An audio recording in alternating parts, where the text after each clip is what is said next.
Assalomu alaykum amma. Va alaykum assalom. Nima bo'ldi? Nimaga xafasiz?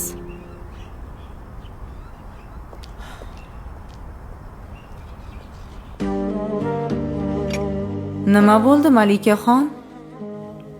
Bo'lmayapti. Ajrasha olmayapmiz ham. A? Alohida yashab ko'raylikchi dedik. Uzoqroq vaqt ko'rishmasak, balki ko'ngillar sovib, ajrashib ketarmiz.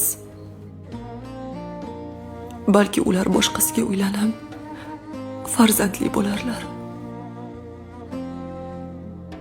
Bittamiz bo'lsa ham ko'zimiz kulsin. Malikaxon, balki hozir mavrid emasdir, lekin kelib qolganingizni akangiz bilmasin.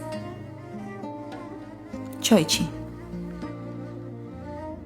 Bo'lmasa kayfiyatiga ta'sir qiladi.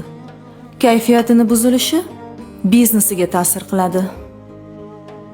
Yana bir gap. Keyin Mohlaroyim ham katta qiz bo'lyapti. Erta-indin sovchilar kelishi bor. Shunga o'zingizga bir kichikroq ijaraga bo'lsa ham uy topsangiz.